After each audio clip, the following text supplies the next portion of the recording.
দোয়া করিও সবাই আমারে, ধন্য যেন করে নবীর দিদারে। বলো ধন্য যেন। এখন যেই প্যারাটা পড়বো এটা একবার পড়ার পরে এরপরে সবাই আমি সবাই হাত তুলা ওয়াদা দিব। কি আগে শুনে নেন। দুরুদ সালাম মিলাদ কিয়াম পড়ব জীবন ভর, পাই যে আমার নূরের নবীর নূরানি নজর। प्यारा नबी कितना प्यारा नबी, सारी दुनिया का है वो दुलारा नबी। मेरा प्यारा या रसूल अल्लाह, अस्सलातु वस्सलामु अलैका या सय्यदी या हबीब अल्लाह, अस्सलातु वस्सलामु अलैका या सय्यदी या शफीअल मुज़निबीन। अस्सलातु वस्सलामु अलैका या सय्यदी या सय्यदी या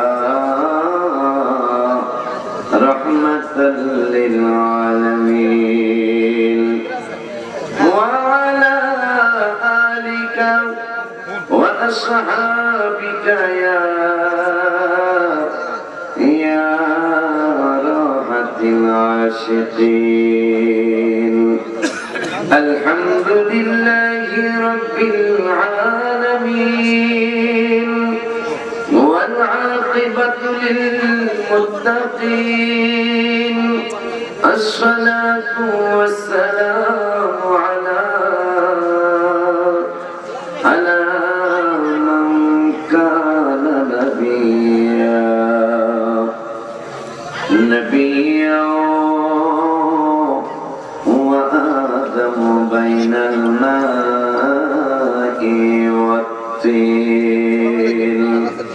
फ़क़द क़ाल अल्लाहु तआला फ़ी कलामिहिल मजीद व फ़ुरक़ानिहिल हमीद। সকলে মহব্বতে পড়ুন আউযু বিল্লাহি মিনাশ শাইতানির রাজীম। বিসমিল্লাহির রাহমানির রাহিম। ইয়াসআলুনাকা আনিল আনফাল قل الأنفال لله والرسول فاتقوا الله وأصلحوا ذات بينكم وأطيعوا الله ورسوله إن كنتم مؤمنين। وأيضا قال بسم الله الرحمن الرحيم يا أيها الذين آمنوا أطيعوا الله ورسوله ولا تولوا عنه وأنتم تسمعون। صدق الله العلي العظيم وصدق رسوله النبي الحبيب الكريم ونحن على ذلك من الشاهدين والشاكرين। ربنا تقبل منا إنك أنت السميع العليم। وعن أبي هريرة رضي الله تعالى عنه أن رسول الله صلى الله عليه وسلم قال إن الإيمان لينزل إلى المدينة كما تعرز الحية إلى حجرها رواه البخاري جرب مرحبا في شان حبيبه إن الله وملائكته يصلون على النبي يا أيها الذين آمنوا صلوا عليه وسلموا تسليما اللهم صل على سيدنا محمد وعلى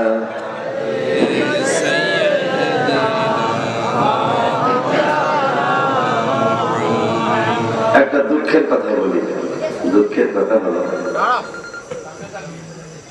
যে মানুষগুলি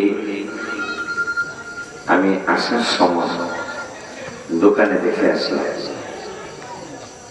দোকানগুলো কোনো বিল্ডিং এর দোকান না কোনো টিনের ঘরের দোকানও না এগুলা দেখলাম কোনটা প্লাস্টিকের সালা দিয়া কোনটা পাটের সালা দিয়া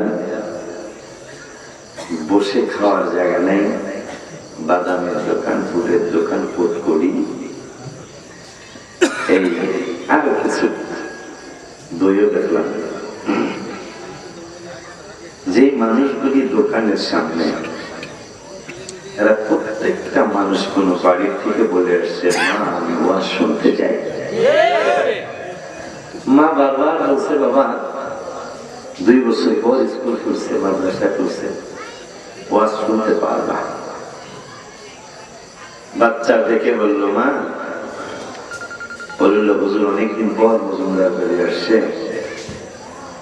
হুজুর শিখুন আসেন আমরা শিখুন দেখে আসি হ্যাঁ কণ্ঠটা কি আগের মধ্যে আছে কিনা এটাও একটু দেখে আসি শুনে আসি আল্লাহ যদি এক জাগলা পরিমাণ হিসাব ছাড়বেন না ফামাই আমাল মিসকালা যাররাতিন খায়রান ইয়ারা ওয়া মান ইয়ামাল মিসকালা যাররাতিন শাররান ইয়ারা এক জাগলা পরিমাণ হিসাব আল্লাহ তুমি ছাড়বেন না তুমি বলে আসলা ওয়াজ শুনতে যে আয়েশা দোকানে বলো বাবা মনে রাখবেন এই দোকান আগামীকালকেও পাওয়া যাবে এখানে না পাইলে চাংলা পাবেন চাংলা না পাইলে গাজীপুরে পাবেন দেখি না গাজীপুরে না পাইলে পিছনে চৌরাস্তায় পাইবেন চৌরাস্তায় না পাইলে পড়ে বাজারে পাইবেন কিন্তু আগামীকাল থেকে আগামী 1 বছর পর্যন্ত এই মাহফিলটা পাওয়া যাবে না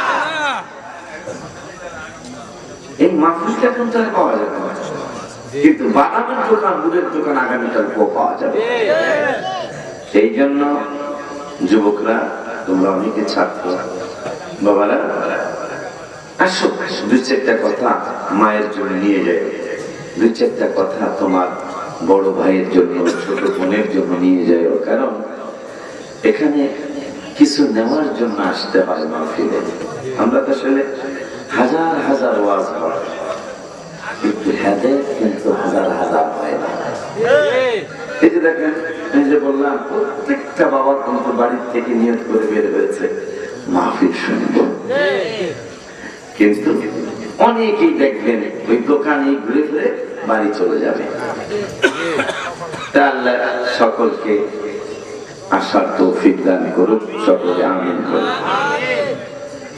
وعن أبي هريرة رضي الله تعالى عنه أن رسول الله صلى الله عليه وسلم قال إن الإيمان لينزل إلى المدينة كما تعرز الحية إلى حجرها رواه البخاري جرب مرحبا في شان حبيبه إن الله وملائكته يصلون على النبي يا أيها الذين آمنوا صلوا عليه وسلموا تسليما اللهم صل سيدنا محمد وعلى سيدنا أردت محبة قولون اللهم صل سيدنا مولانا محمد وعلى سيدنا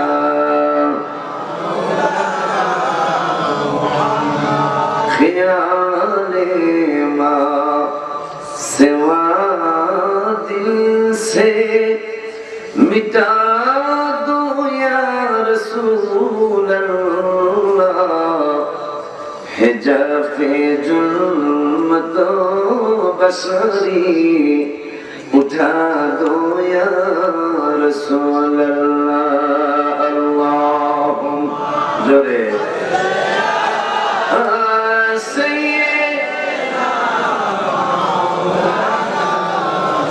محمد وعلى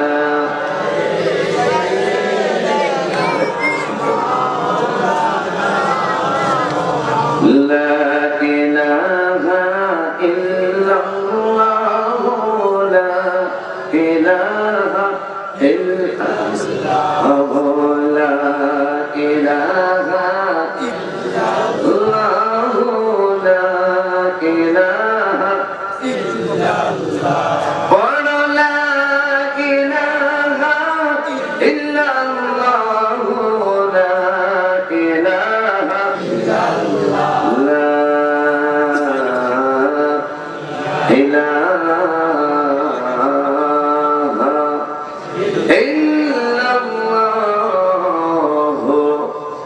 محمد رسول الله صلى الله تعالى আলাইহি ওয়াসাল্লাম আজ পবিত্র ঈদে মিলাদুন নবী সাল্লাম উদযাপন উপলক্ষে অষ্টম বার্ষিকী ইসালে সওয়াব ওয়াজ ও দোয়া মাহফিল শুকর আদায় করছি যিনি ফরিদগঞ্জ মজুমদার বাড়ি অষ্টম মাহফিল আমি সপ্তমেও আসি নাই নবমেও আসি নাই জান্নাত 8টা আল্লাহ আমাকে সপ্তম মাহফিলও আনেন নাই নবমেও নয় আল্লাহ আমাকে এই মাহফিল এনেছেন অষ্টম বার্ষিকী ঈদে মিলাদুন নবী সাল্লামের মাহফিলে যে অষ্ট আটের বড় দাম এই 8টা জান্নাত আল্লাহ বানিয়েছেন জান্নাতীদের জন্য তার সপ্তম তালার নাম হলো জান্নাতুল আদম সুবহানাল্লাহ আজকে ফরিদগঞ্জের এই মজুমদার বাড়ি মাহফিল করছেন এটা জান্নাতের বাগান হয়ে গেছে কোরআন হাদিসের দৃষ্টিতে আল্লাহ পাকের আল্লাহ সুবহানাহু ওয়া তাআলা সিদ্ধান্তের মধ্যে চমৎকার একটা সিদ্ধান্ত আল্লাহ যদি কাউকে জান্নাতি বানায়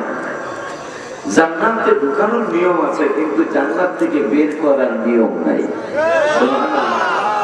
কথাটা মনে রাখবেন এই জন্য এই সুন্নি মাহফিল গুলা যাবে অনেক বড় হুজুর আসতেছে পোস্টারের মধ্যে নারায় তাকবীর আল্লাহু আকবার আছে কিন্তু রাসূলের স্লোগান নাই যত বড় হুজুর হোক এই মাহফিলে যায় না ইমানে ঘাটতি হওয়ার সম্ভাবনা থাকবে আল্লাহর পাশাপাশি রাসূলের স্লোগান আছে যেখানে আল্লাহ কোরআনুল কারীমে প্রায় 92 জায়গায় আল্লাহ এবং রাসূল পাশাপাশি কোরআনে বসা। সুবহানাল্লাহ বলুন। তুমি আমার নবীকে কেমন বাদ দিবা? আমি গত মাসে শুক্রবার সকালবেলা গজল লিখছিলাম, নামাজের ভিতরে কাউকে সালাম দেয়া যায় না, নামাজের ভিতরে কাউকে সালাম দেয়া যায় না, নবীকে সালাম না দিলে নামাজ তো ভাই হয় না। গত মাসে শুক্রবার সকালে একটু ঘুমাই, কিন্তু ওই দিন ঘুম ধরছিল না। পরে আমি নবী সাল্লাল্লাহু আলাইহি ওয়াসাল্লামকে দেখে বললাম, ইয়া রাসূলুল্লাহ সাল্লাল্লাহু আলাইহি ওয়াসাল্লাম, আজকে তো আমার ঘুম ধরে না, আপনার গজল আমার উপর দেখতে পড়ছে। আমি একটা গজল আগে শোনাবো আপনাকে, এরপরে আপনার মহব্বত আমি একটা গজল লিখবো। গত মাসে পরে আমি দেখলাম এই যে কোরআন হাদিস অনেকেরই বোঝার সময় চলে গেছে, বুঝবেন না হয়তো, কিন্তু আমার এই গজলের দুইটা কলি বোঝা সম্ভব। নামাজের ভিতরে মন্ত্রী মিনিস্টার, আমার মা প্রধানমন্ত্রী হাসিনা তোর সালাম দিলে নামাজ হবে না, কিন্তু আল্লাহ প্রতিরোধী সংসদে বিল উত্থাপন করে আল্লাহ বিল পাস করেছেন যে হ্যাঁ হ্যাঁ হ্যাঁ আমার নামাজ আমাকে সালাম দিলে তোমাদের নামাজ হবে না, কিন্তু আমি আল্লাহ আমার প্রতিরোধী সংসদে বিল পাস করেছি, আমাকে সালাম না দিলে, আমার লোককে সালাম না দিলে নামাজ হবে না। একটা ঘন্টা গবেষণা, এই গজলের দিক করি, একটা ঘন্টা গবেষণা করি রাসূল চিনা সহজ। পৃথিবীর কোন মন্ত্রী মিনিস্টার, বড় আলেম, ছোট আলেম, পীর মাশায়েখ কাউকে নামাজে সালাম দিলে নামাজ হয় না, আর আল্লাহ আইন করছে রাসূলকে সালাম না দিলে নামাজ হয় না। ওই আল্লাহ কোরআনুল কারীমে নবী সাল্লাল্লাহু আলাইহি ওয়াসাল্লামকে নিজের সাথে প্রায় ৯০ জায়গায়, ৯২ জায়গায় আমার আল্লাহ কোরআনে আল্লাহ এবং রাসূল পাশাপাশি। ওই আল্লাহ সুবহানাহু ওয়া তাআলা দরবারে শুকর সুজুদ আদায় করছে, যিনি মজুমদার বাড়ির ৮ম বার্ষিকী দোয়া নেওয়ার জন্য আমাকে আসতে তৌফিক দিয়েছেন। আজকের জন্য আমি লম্বা আলোচনা করবো না, করার সময়ও হবে না। আমার তাহিরি ভাই, যেন আমার বড় ভাই, তিনি করবেন।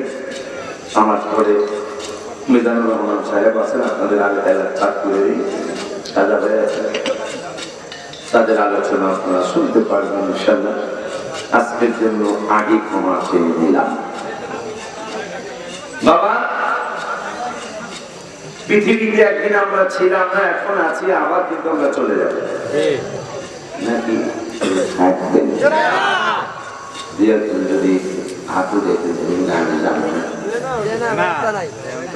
সম্ভব সম্ভব যদি নাই থাকে বাবা, তাইলে আল্লাহ কুদরতি জবান মোবারকে আমাদের ব্যাপারে কোরআনুল কারীমে আমার আল্লাহ সুন্দর করে বললেন, এই কোরআন শরীফ তো না। আচ্ছা যাই হোক, যদি হাফিজি থাকে, না থাকলে আমার গাড়ি কাছে কোরআনুল কারীমে, কোরআনুল কারীমে ৩০ পারা লাগবে না, ৩০ পারায় সূরাতুল আবাসা ওয়া তাওয়াল্লা আমার আল্লাহ ওয়াজ করলেন, মুতিলাল ইনসানু মা আকফারা। আমার আল্লাহ বললেন, ও দুনিয়ার মানুষ, তোমাদেরকে বড় শখ করে আমি সৃষ্টি করেছিলাম, কিন্তু কাল্লা লাম্মা ইয়াকদিমা আমারা, আমার কোনো নির্দেশই তোমরা মানো না। এই জন্য আল্লাহ বললেন, কুতিলাল ইনসানু মা আকফারা, মানুষ অকৃতজ্ঞ। আমাদের কথা বললেন, মানুষ অকৃতজ্ঞ, মানুষ গুণী ধ্বংস হোক। কে বললেন? আল্লাহ। অথচ কত মহব্বত করে আল্লাহ আমাদেরকে সৃষ্টি করেছেন। ওই আল্লাহ সুবহানাহু ওয়া তাআলা একটু পরে বললেন, একটু কোরআন হাদিস থেকে কিছু কথা বলে যায়। আল্লাহ যদি তৌফিক দান করেন, নবী যদি একটু দয়া করেন, সুবহানাল্লাহ, এই বেলায় গেলে বেলা আল্লাহ দয়া মানুষ মানে নবীজির দয়ার কথা বললেই দাড়ি টুপি চুপওয়ালা নামাজওয়ালা মানুষ চেহারা করে জানি কেমন করে ফেলে। যে নবী দয়া করার কথা বললে শিরকের কথা কয়, ঠিক না বাবা? যে নবী দয়া করবো এইটা আমরা মানি না, আল্লাহ কইলে মানবেন নি? কোরআনে যদি পাওয়া যায় নবী দয়া করবেন তাইলে মানবেন নি? মাশাআল্লাহ, পিছনের ভাইরা বলেন মানবেন নি? কোরআনে হাদিসে না থাকলে এক নম্বরে আমিও মানব না, কথা ঠিক না? আমি ওয়াজ করতে আসি, আমিও মানব না। আমার আল্লাহ সুবহানাহু ওয়া তাআলা কোরআনুল কারীমে 10 পারায় 15 পৃষ্ঠায় আমার আল্লাহ সুবহানাহু ওয়া তাআলা আল্লাহ দয়া রাসূলের দয়ার কথা আল্লাহ বললেন, আমি না আপনি না। ওই আল্লাহ সুবহানাহু ওয়া তাআলা বললেন, ওয়ালাউ আন্নাহুম রাদু মা আতাহুমুল্লাহু ওয়া রাসূলুহু, সুবহানাল্লাহ বলেন। আমার আল্লাহ সুবহানাহু ওয়া তাআলা চমৎকার করে আপনার আমাকে জানিয়ে দিলেন, কতই না ভালো হতো যদি তারা সন্তুষ্ট থেকে বলতো আল্লাহ আমাদের জন্য যথেষ্ট, আল্লাহ আমাদেরকে সিও অনুগ্রহতে যা দান করেছেন এবং রাসূলও যা দান করেছেন তাতে আমরা সন্তুষ্ট। এই অর্থ যে কোরআন শরীফ এটা কোনো সুন্নাহ লাগে, সত্য কথা তো গোপন করা যায় না। এই তাফসীরটা মানে এই শব্দার্থের কোরআনটা এটা কিন্তু কোনো সুন্নি আলেম লেখে নাই, লেখছে হেরা। কিন্তু হেরাও সত্য কথাটা গোপন করতে পারলো না, বলে দিল। তো তারা যদি বলতো, তারা যদি মানতো যে আল্লাহ এবং রাসূল যা দিছে তাতে আমরা সন্তুষ্ট, তাহলে আল্লাহ বলে দিল আল্লাহও দেয় রাসূলও দেয়। মারহাবা করেন না। তাফসীর কিন্তু হ্যাঁ গো মিনা বুখাউস, লাইব্রেরি নাম কি? মিনা বুখাউস। এখানে কোনো আমাকে শুনতে আলেম নাই। আপনারা এরপরে আরো বললেন আল্লাহ আর একটা কথা যদি তারা বলতো, অকানু হাসবুনাল্লাহ, আল্লাহ আমাদের জন্য যথেষ্ট। এরপরে বললেন সাইয়ুতিনাল্লাহু মিন ফাদলিহি ওয়া রাসূলুহু, আল্লাহ দিবেন আল্লাহর করুণা এবং রাসূলও দিবেন রাসূলের করুণা। কারণ আল্লাহর নাম মানবেন না মোল্লার নাম মানবেন? কথা আস্তে বলে যাবেন। আল্লাহর নাম মানবেন না মোল্লার নাম মানবেন? আল্লাহ বলতেছেন, আমি আয়াত নাম্বার বলে দেই। এই আমার তোমার সালাম পরিচয় বুঝেছি। কোরআনুল কারীমের 10 পারা, হাফিজুল কোরআন শরীফের 15 পৃষ্ঠা, আর সূরা তাওবা 60 নম্বর আয়াত আল্লাহ বলে দিলেন আল্লাহ দেয় রাসূলও দেয়, যারা এই আল্লাহ রাসূলের দেওয়ায় সন্তুষ্ট থাকে এরপরে আল্লাহও দয়া করেন রাসূলও দয়া করেন। এই অর্থটা সুন্নিরা করে নাই, হইল ওহাবি। কিন্তু আরেকটা কথা, এই যে ওহাবি কইলে আপনারা সেটা আমারে আপনারা 1000 বার সুন্নি কইবেন, সুন্নিকে আমার সাথে 1005 টাকা দেবেন। 1005 টাকা কিন্তু কম না, 105 টাকা 500, 1005 টাকা 5000 টাকা। আপনি ফরিদগঞ্জের মেইন রোডে মিছিল করবেন, আমার আমিরুল্লাহ হুজুরের সাথাইবেন সুন্নি সুন্নি সুন্নি, আমিরুল্লাহ হুজুর মারহাবা মারহাবা মারহাবা। কারণ সুন্নি তাকেই বলা হয় যারা রাসূলের পক্ষে কথা বলে, ওহাবি তাদেরকেই বলা হয় যারা রাসূলের সম্মানের বিপক্ষে কথা বলে। এই যে এবার একটা ঘটনা ঘটলাম ফরিদগঞ্জে, এক পাগল, আমি তাকে ভালো বলবো না, ব্রেনের সমস্যা হইতেই পারে, সেটা হলো যে মদের লাইসেন্স সরকার দেওয়াতে মদ যেমন হারাম মুক্ত হয়নি, ঠিক ঈদে মিলাদুল ইসলাম সরকার গেজেট আকারে পাস করার পরে আমাদের হরিগঞ্জ কিন্তু কিন্তু শুনলাম ওনার বাড়ি ধানুয়া, যিনি এই কথাটা বলেছেন যে মিলাদুল ইসলামের ফরিদপুর না ফরিদগঞ্জ, ফরিদপুর তাইলে তো ভেজাল লাগছে আমার দেশ, এই ফরিদপুর মিল আছে। এই পাগলে একবার চিন্তা করে না যে আমি এই কথাটা বললে কি আমার কোনো সমস্যা হবে কিনা, কারণ ওলীদ বিন মুগীরা 29 পারার দ্বিতীয় সূরা সূরা নূন ওয়াল কালামি ওয়া মা ইয়াসতুরুন, নূন ওয়াল কালামি ওয়া মা ইয়াসতুরুন। আমি তো সেটাই বললাম যে এখানে আমি আসার সময় দোকানের মানুষের কারণে আসতে পারতেছিলাম না, অথচ প্রত্যেকটা দোকানের যুবক বাড়িতে বলে আসছে মাহফিল শুনতে যাচ্ছি। বাবা তোমরা আল্লাহর দরবারে জবাব দিবা কি, এই দোকান কি তুমি কালকে পাবা না? পাবা, কিন্তু মাহফিলটা কালকে পাবা না। ওলীদ বিন মুগীরা বলেছিল আমার নবীকে পাগল, নাউজুবিল্লাহ বলে। এই কথা বলার সাথে সাথে আমার আল্লাহ কোরআনের আয়াত নাযিল করলেন, মা আনতা বিনিমাতি রাব্বিকা বিমাজনুন।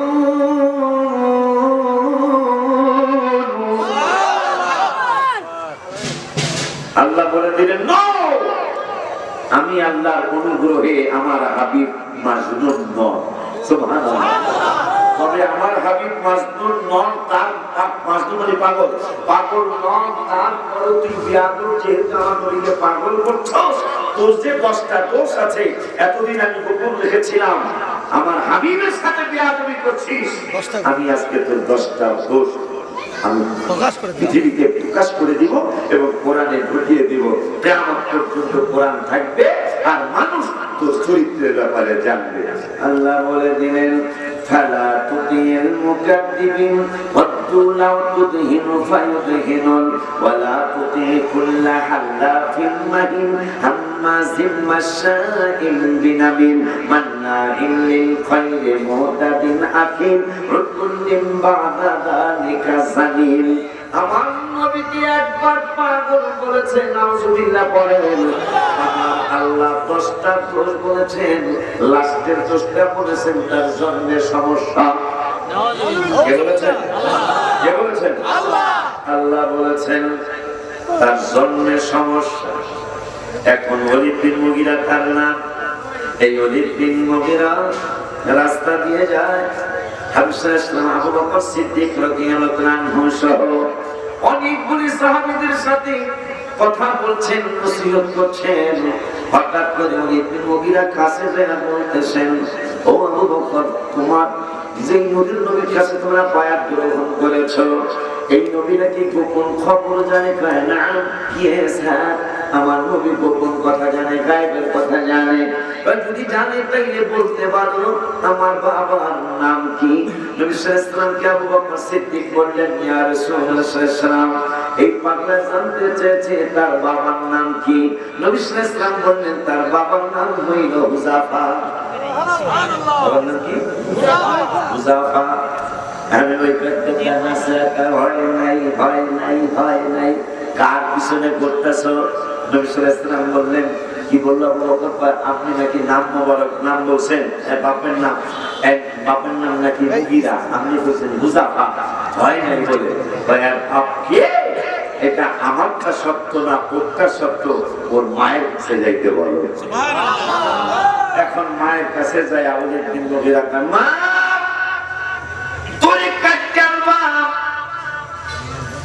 মারিয়ালবা, কিসের বন্ধের ভাষা? মুমিন সিংহের ভাষা কাটকালবা। মা কয়, লিমাযা হোয়াট হ্যাপেন্ড, কি হয়েছে?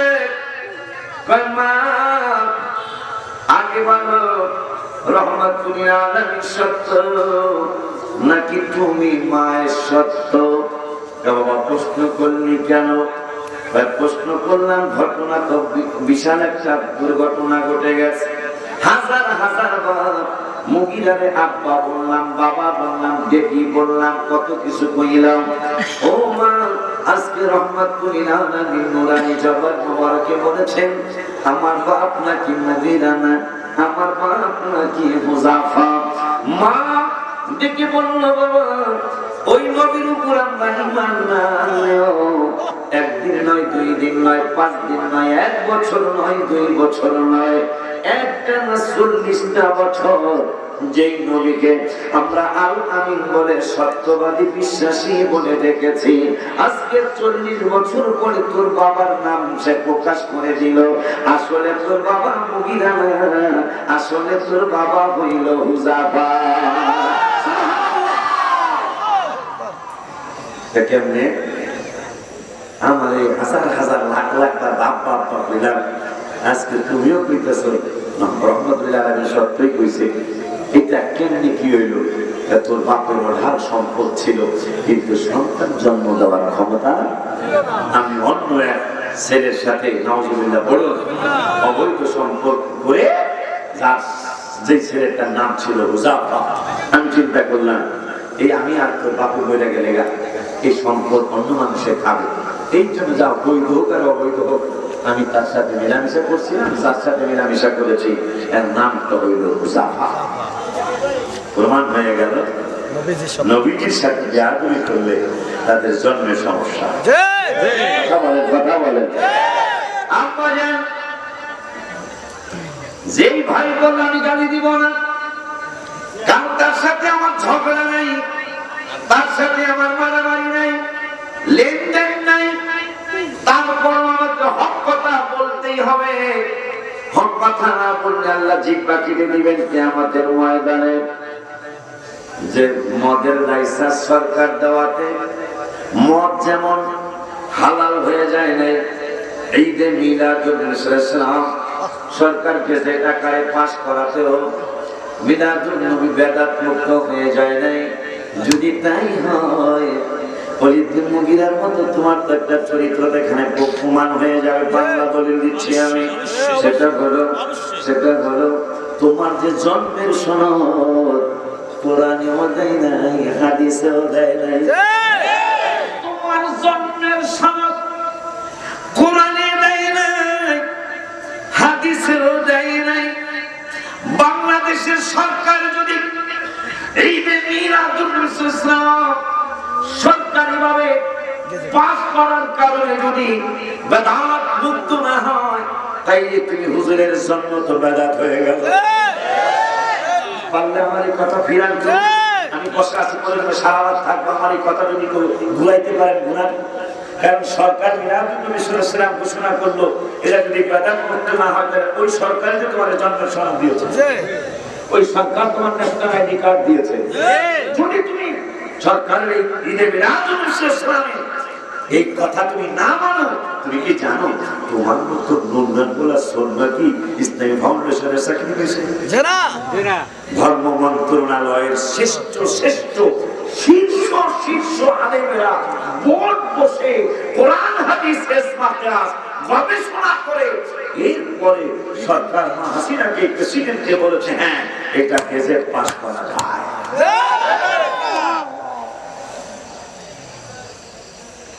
চিন্তা করছেন কথাটা বলেছে কোথায় গেল? কারণ তোমার জন্মের সনদ তো কোরআনে হাদিসে দেয় না।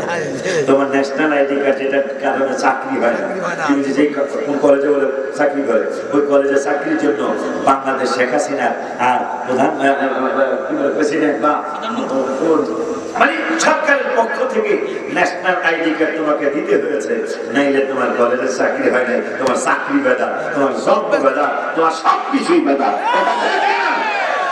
সরকারের কথা ছাড়া কিন্তু তোমার চাকরি হয় না, ঠিক কিনা বাবা? মিথ্যা বললে আমাকে ধরে যে একটা ফালতু কথা বলছে, বল পারবেন না, কারণ সরকারের অনুমতি করবি এই জন্মের সনদ হয়। ন্যাশনাল আইডি কার্ড ছাড়া হবে না, পাসপোর্ট করবেন ন্যাশনাল আইডি কার্ড ছাড়া হবে না। মসজিদে চাকরি দেবেন, এখন মসজিদে চাকরি তো কমিটিকে আপনার একটা ন্যাশনাল আইডি কার্ডের ফটোকপি দেন। আপনি প্রাইমারিতে চাকরি করবেন, ন্যাশনাল আইডি কার্ড লাগবে, হ্যাঁ ঘর বা বর্তমান সরকার আইন করছে তো, ঘর বানালে ফরিদগঞ্জ এটা সরকার আইন করছে, আইডি কার্ড ছাড়া যোগ্যতা ছবি ছাড়া নিবা না। এই আইডি কার্ড তো কোরআন মধ্যে নেই, হাদিস মধ্যে নেই, আইডি কার্ড তো সরকার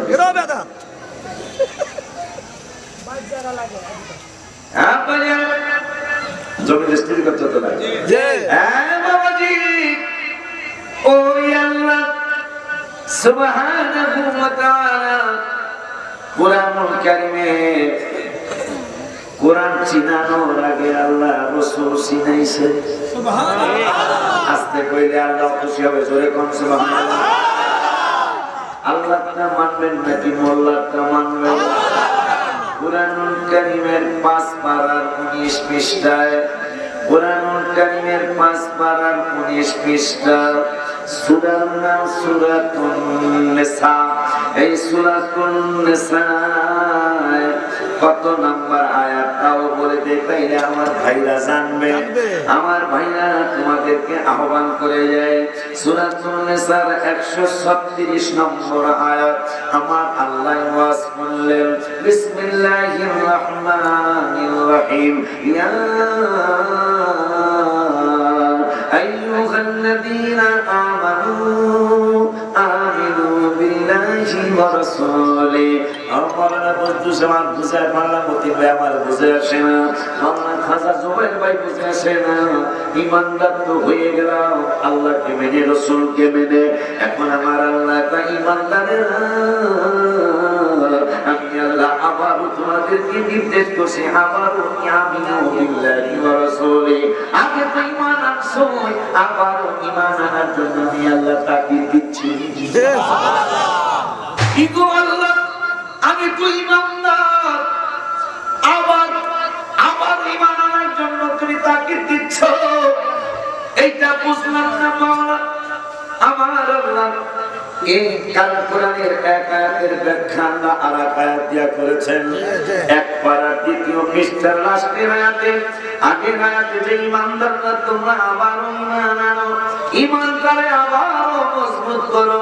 কিন্তু এটা কেমন ঈমান সেটা মাওলানা ওলিউল্লাহ কইলে তোমরা মানবা না, মাওলানা খাজা জুবাইর বললে তোমরা মানবা না, মজুমদার বাড়ি শাহপাড়ার সুমন বললে তোমরা মানবা না, মাসিমপুর আলিয়া মাদ্রাসা মাওলানা বজদু বললে তোমরা মানবা না, গাউসিয়া কমিটির মাওলানা আব্দুল মতিন বললে তোমরা মানবা না।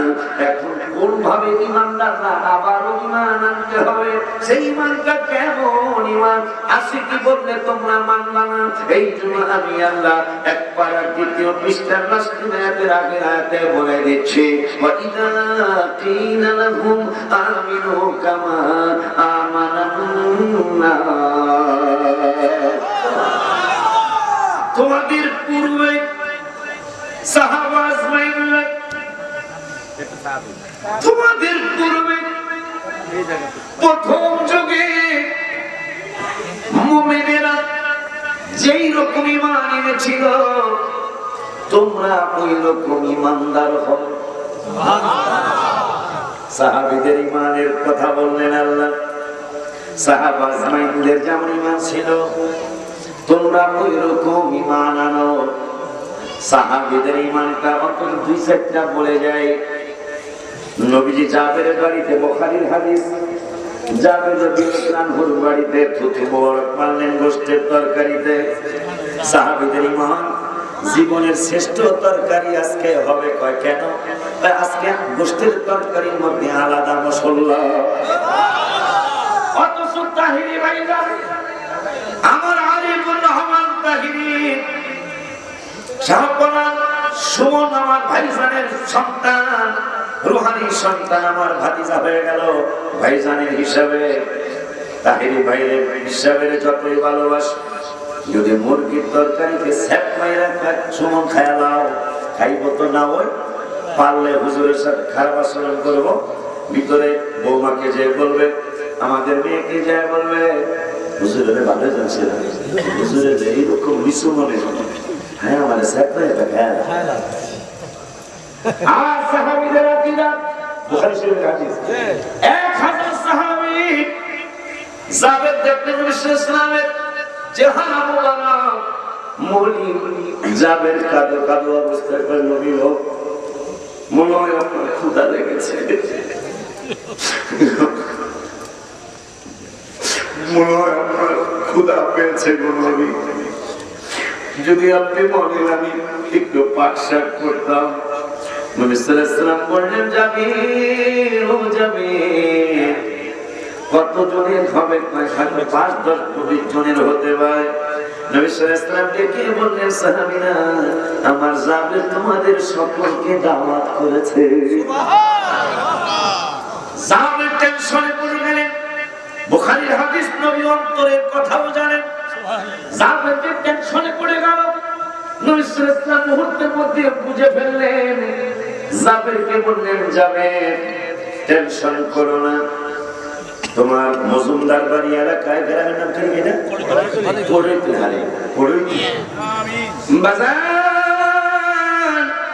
যেহেতু আল্লাহ বলছেন আমানু বিল্লাহি, ঈমানদাররা আবার ঈমান আল্লাহর উপর রাসূলের, মানে এটা কেমন ঈমান? ওয়াইজা কিলা আমিনু কামা আমানা, তোমাদের অনেক গুণে ঈমানদাররা যেমন ঈমান আনছে ওইরকম ঈমান আনবে। এখন এখানে একটা কথা যেটা কইছিলাম এটা একটু কইয়া দেব। কোরআনের আগে রাসূল, সুবহানাল্লাহ সুবহানাল্লাহ, ভাই পায়ে ধরে বলে যাই, আমি কিন্তু কোরআন থেকে কথা বলছি। আমি কিন্তু মজুমদার বাড়ির ওনাদেরকে খুশি করার জন্য ওনাদের পক্ষে বানায় কোনো কথা বলছি না, কোরআন থেকে কথা বলছি। সেই কথা যদি আপনাদের বেড়ে না ঢুকে মনে করবেন কিয়ামতের ময়দানে বিপদে পড়ে যাবে। কিয়ামতের পরে কবরে বিপদে পড়বে, রাসূল শিখবেন না। নবীজিকে কবরে চিনলে জান্নাতে, নবীজিকে কবরে না চিনলে জাহান্নামে। বুখারী শরীফে কিতাবুল জানাজা হাদিস। কার কথা শুনতেছেন? কার কথা শুনতেছেন আপনি? ওই রাসূল তো আপনার কবরে যাবে না। বুখারী শরীফের কিতাবুল জানাজার হাদিস, রাসূল আপনার কবরে যাবে। সুবহানাল্লাহ। সময় হলে হাদিসটা বলে যাব। এখন সাহাবীদের আকীদা, তার আগে কোরআনের আগে রাসূল। আমার আল্লাহ কয় আমানু আমিনু আমানু আমিনু বিল্লাহি ওয়া রাসূলি, আমার উপর ঈমান আনো, আমার রাসূলের উপর ঈমান আনো। এরপরে ওয়াল কিতাবিল্লাযী নাযালা আলা রাসূলিহি, এরপরে ঈমান কিন্তু আমি আল্লাহর পরে রাসূলের উপর ঈমান, এরপরে ওয়াল কিতাবিল্লাযী নাযালা আলা রাসূলিহি, হাবিবের উপর যে কিতাব নাযিল করেছি, হাবিবের উপর ঈমান আনার পরে ওই কিতাবের উপর পরে ঈমান আনো।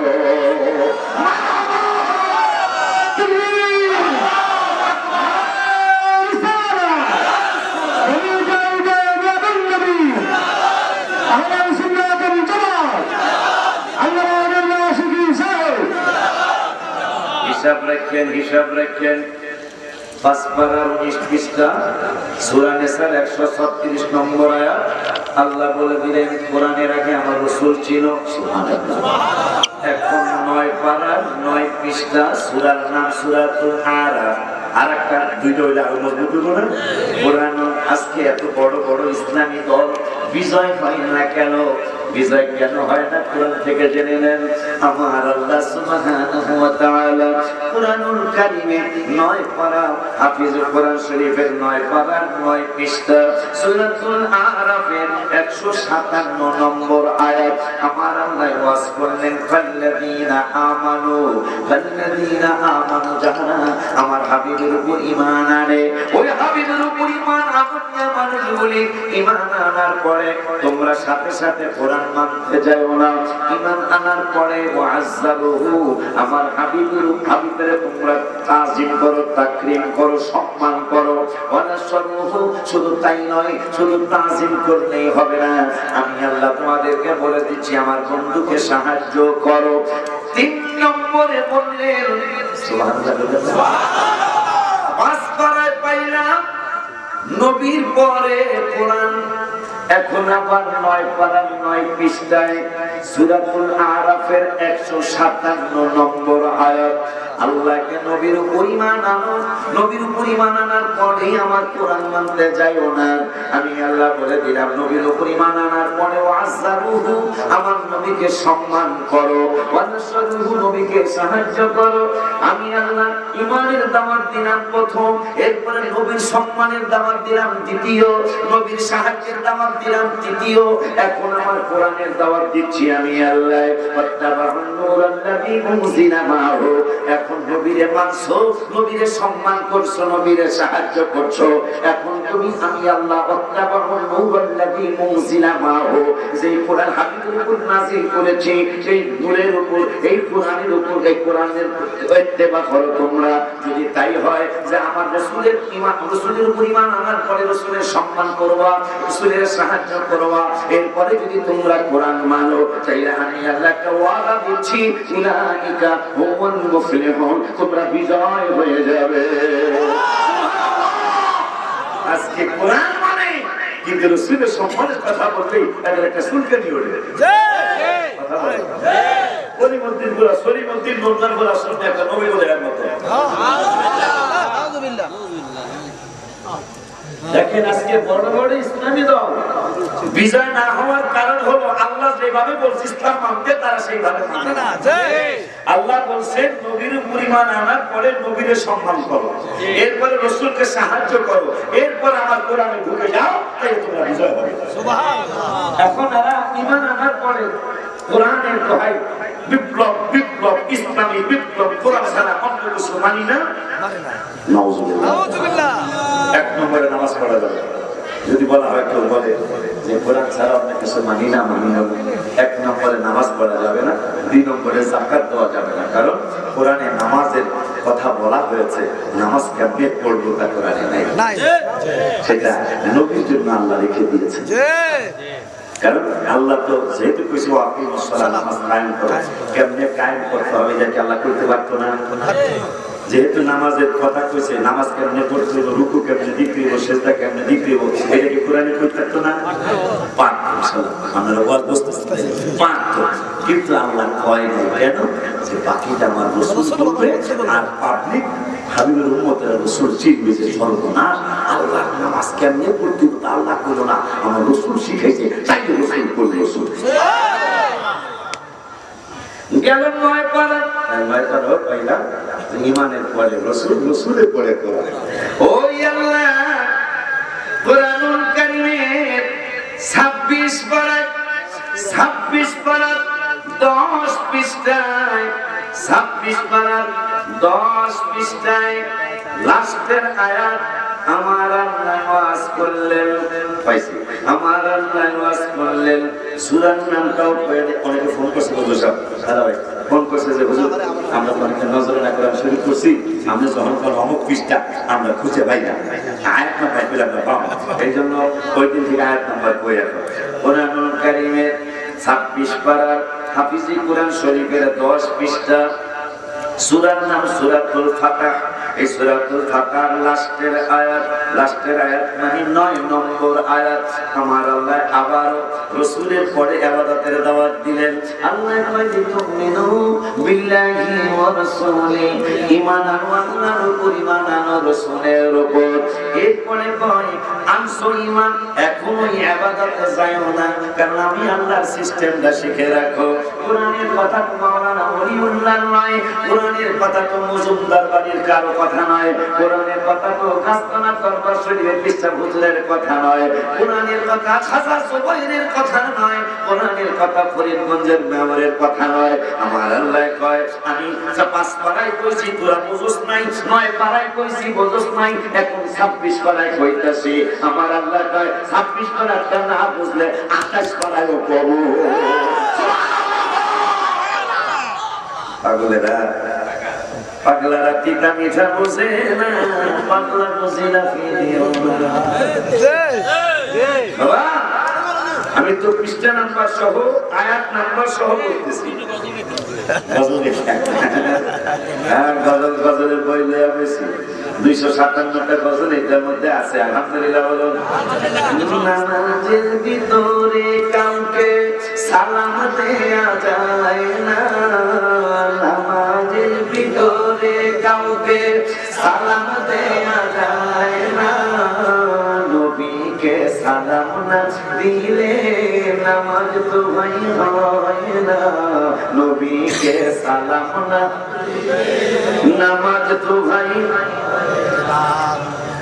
চমৎকার ঘটনা রে ভাই হাদিসেতে আছে, নবীর কদম পাকে উঠে সেজদা করিয়াছে। চমৎকার ঘটনা রে ভাই হাদিসেতে আছে, নবীর কদম পাকে উঠে সেজদা করিয়াছে। আবু জাহেল মার্কা মানুষ নবীকে চিনে না, ঠিক না? আবু জাহেল মার্কা মানুষ নবীকে চিনে না, নবীকে সালাম না দিলে নামাজ তো ভাই হয় না, নবীকে সালাম না দিলে নামাজ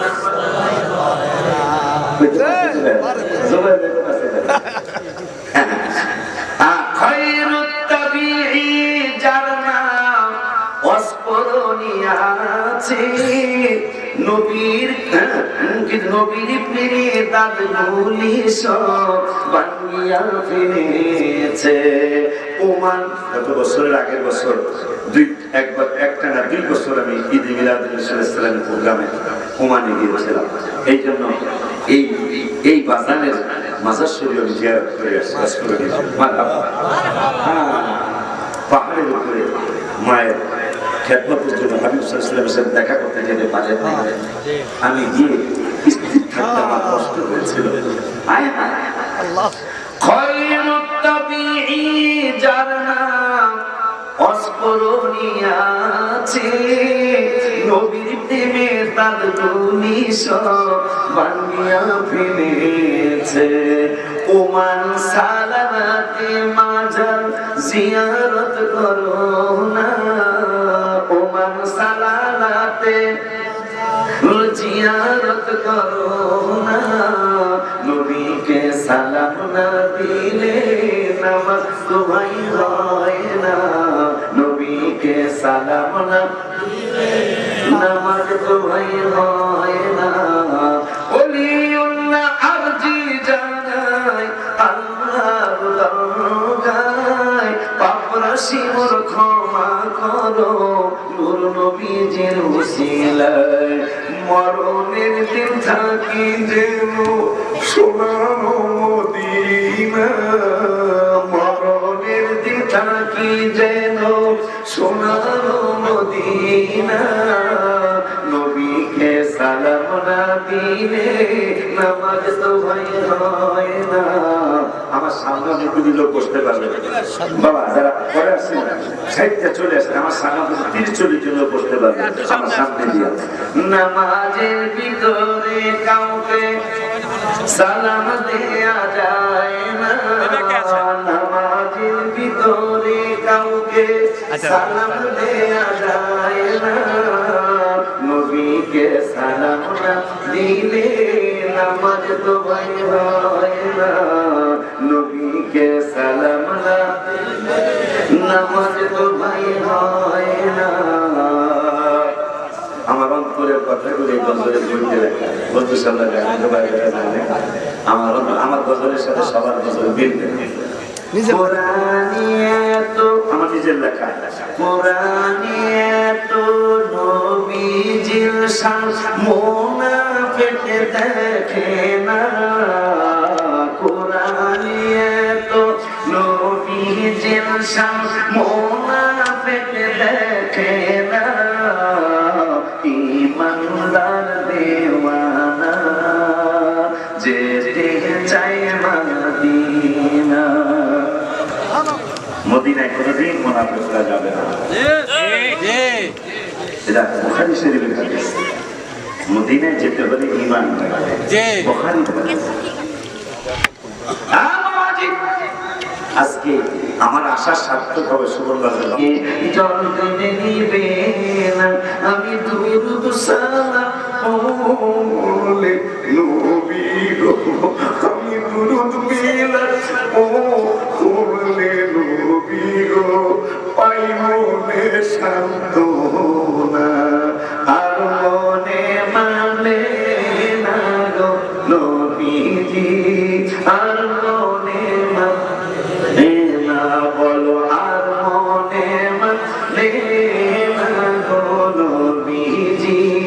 আর মনে মানে না।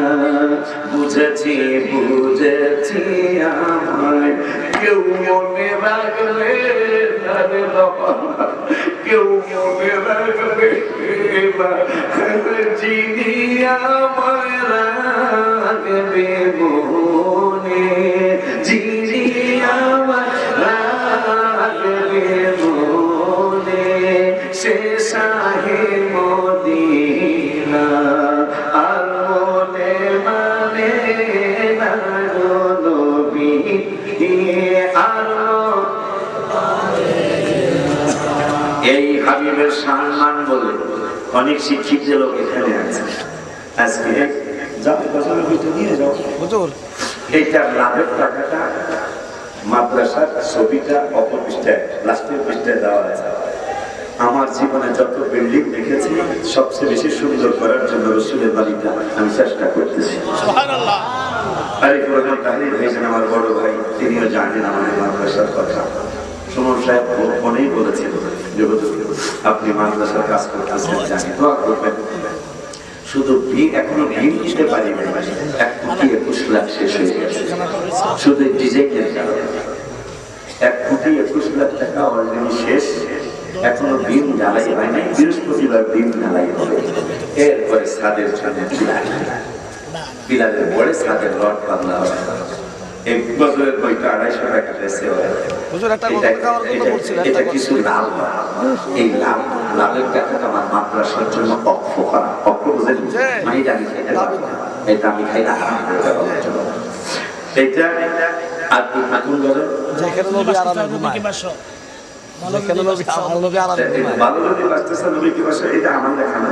আমার লেখা হলো ওই সুরে, যেখানে আমার যদি এই সুরে, ওই সুরে মন যদি দিতে হয় নবীকে দিও, বলো মন যদি কথাটা বাইরে দিয়ে যাও। ও তোমার কষ্ট যাতনা যিনি সইতে পারে না, তোমার কষ্ট যাতনা যিনি সইতে পারে না, ওই নবীজির মহব্বতে মিলাদ পড়িও, মন যদি দিতে হয় নবীকে দিও, বলুন মন যদি দিতে হয় নবীকে দিও, মন যদি দিতে হয় নবীকে দিও। তার আগে একটা কথা বলে নেই, কম বিগজলটা কম ইনশাআল্লাহ। ভারতে আমার হাবিবের সাথে কবিতা প্রতিযোগিতা হবে, 10,000 কবিতা প্রতিযোগিতা, 10,000 কবিতা জমা করলো যে আমরা প্রতিযোগিতা। আমরা কি আমরা প্রতিযোগী, 10,000 প্রতিযোগী জমা দিল। জমা দেওয়ার পরে 10,000-এর মধ্যে তিনি ফার্স্ট প্রাইজ পেয়েছেন আমার রসুলের সামনে। 10,000-এর মধ্যে তিনি ফার্স্ট প্রাইজ পেয়েছেন ভারতের মুখ্যমন্ত্রী। আজকে যদি এটা বাংলাদেশের ধর্মমন্ত্রী হতো, পাকিস্তানের ধর্মমন্ত্রী হতো, যে এই ফার্স্ট প্রাইজ 10,000 কবিতার মধ্যে যিনি ফার্স্ট, তিনি হলো পাকিস্তানের ধর্মমন্ত্রী, মুসলমানদের মনোনীত। কিন্তু ইন্ডিয়া ওনার কবিতায় লেখা ছিল, উনি বললেন ফরস থেকে আরশ, আরশ থেকে ফরস, যিনি 10,000-এর মধ্যে ফার্স্ট প্রাইজ নিয়েছিলেন। আসমান থেকে জমিন, জমিন থেকে আসমান, উত্তর থেকে দক্ষিণ, পূর্ব থেকে পশ্চিম, এরপর চন্দ্র সূর্য তারকারা সিদরাতুল মুনতাহা। চন্দ্র সূর্যের কথা বললে দুনিয়ার কথা বলা যায়, 13 লক্ষ দুনিয়া একসাথে করলে যা হবে একটা সূর্য কত বড়, কোটি কোটি সূর্য একসাথে করলে একটা তারার সমান, কোটি কোটি তারকা একসাথে করলে করলে জিবরাইলের বাড়ি সিদরাতুল মুনতাহার সমান হবে না। এখন সেই সিদরাত বললো কি, মানে যিনি 10,000 কবিতার মধ্যে ফাঁস করেছিলেন, লেখলো কি তিনি 13 লক্ষ দুনিয়া একসাথ করলে যা হবে সূর্যটা তত হবে। কোটি কোটি সূর্য একসাথ করলে একটা তারার সমান হয় না। সিদরাতুল মুনতাহা জিবরাইলের বাড়ি, এখানে যাইতে 70,000 ফুলের পর্দা, এক একটা পর্দা 500 বছরের রাস্তা মোটা, আবার 500 বছরের রাস্তা খালি। এইভাবে 4টা নূরের পর 4টা, একটা নূরের পর্দা, একটা আগুনের পর্দা, একটা পানির পর্দা, একটা অন্ধকারের পর্দা। এক একটা পর্দা 500 বছরের রাস্তা মোটা, 500 বছরের রাস্তা খালি। এইভাবে 470,000 5,40,000 বছরের রাস্তা হলো সিদরাতুল মুনতাহায় যাওয়ার আগে। 5,40,000 বছরের রাস্তা হলো 7 আসমানের পরে জিবরাইলের বাড়ি পর্যন্ত। এই সব কিছু যদি একসাথে করা হয় জিবরাইলের বাড়ির সমান হবে না। এরপরে আরশ কুরসি লৌহ কলম। এই মুখ্যমন্ত্রী দেখলো যে এই সমস্ত কিছু যে জিবরাইলের বাড়ি সিদরাতুল মুনতাহা, এটা হলো সমস্ত চন্দ্র সূর্য দুনিয়া, 13 লক্ষ দুনিয়ার চেয়েও সূর্য বড়, কোটি কোটি সূর্যের চেয়ে তারা বড়, কোটি কোটি তারার চেয়ে 5,40,000 বছরের রাস্তার চেয়েও সিদরাতুল মুনতাহা বড়। এই সব কিছু থেকে আল্লাহর আরশ বড়, আল্লাহর আরশের চেয়ে আল্লাহ যেটায় বসবেন কুরসি সেটা আরো বড়। এই মুখ্যমন্ত্রী লিখলেন, যিনি ফার্স্ট করেছিলেন তিনি লিখলেন, এই সব কিছু যদি স্বর্ণ দিয়ে ভরে দেওয়া হয়, একটা পাল্লা গাড়ি করা হয়, এক পাল্লায় যদি এই সমস্ত স্বর্ণগুলি যদি একটা পাল্লায় দেওয়া হয়, আর অপর পাল্লায় যদি রহমাতুল আলামিন নয়, তার একটা জুব্বা মুবারক নয়, নবী সাল্লাল্লাহু আলাইহি ওয়াসাল্লামের আংটি মুবারক নয়, নবী সাল্লাল্লাহু আলাইহি ওয়াসাল্লামের জুতা মুবারক নয়, এই পৃথিবী জোড়া আরশ কুরসি লৌহ কলম ভর্তি, চন্দ্র সূর্য তারকারাজি ভর্তি, সিদরাতুল মুনতাহা ভর্তি, পশ্চিম থেকে পূর্ব, উত্তর থেকে দক্ষিণ, আসমান থেকে জমিন, জমিন থেকে আসমান, 7 আসমান 7 জমিন, সব কিছু যদি স্বর্ণ দিয়ে ভরে দেওয়া হয়, আর একটা দাড়ি পাল্লা দাঁড় করানো হয়, এক পাল্লায় যদি স্বর্ণগুলি দেওয়া হয়, অপর পাল্লায় যদি নূরের নবী সাল্লাল্লাহু আলাইহি ওয়াসাল্লামের নূরানি জুতা মুবারকের ধুলি মুবারক অপর পাল্লায় দেওয়া হয়, আর আমি মুখ্যমন্ত্রীকে যদি বলা হয় তুমি পছন্দ করো, তুমি কি এই সমস্ত কিছু ভর্তি স্বর্ণের পাল্লা নিবে, নাকি রহমাতুল আলামিনের জুতা মুবারকের ধুলি মুবারকের পাল্লা নিবে? আমি ভারতের মুখ্যমন্ত্রী বলবো যে আমি হাবিব সাল্লাল্লাহু আলাইহি ওয়াসাল্লামের রহমাতুল আলামিনের ধুলি মুবারকের পাল্লাই আমি গ্রহণ করব। জীবনের শ্রেষ্ঠ শিক্ষা দিয়ে বলেন ইয়া রাসূলুল্লাহ সাল্লাল্লাহু তাআলা আলাইহি ওয়াসাল্লাম। আপনি কি আরশ কুরসি লৌহ কলম আসমান জমিন চন্দ্র সূর্য তারকারাজি সব যদি স্বর্ণ দিয়া ভরে দেয়, ওইগুলি যদি এক পাল্লায় দেয়, আর রাসূল সাল্লাল্লাহু আলাইহি ওয়াসাল্লামের জুতা মুবারকের ধুলি মুবারক যদি আরেক পাল্লায় দেয়, আর আমাকে যদি বলা হয় তুমি চয়েস করো, তুমি স্বর্ণের পাল্লা নিবা নাকি রাসূল সাল্লাল্লাহু আলাইহি ওয়াসাল্লামের ধুলি মুবারকের পাল্লা নিবা, আমি মুখ্যমন্ত্রী বলবো আমি রাসূল সাল্লাল্লাহু আলাইহি ওয়াসাল্লামের ধুলি মুবারকের পাল্লাই নিব।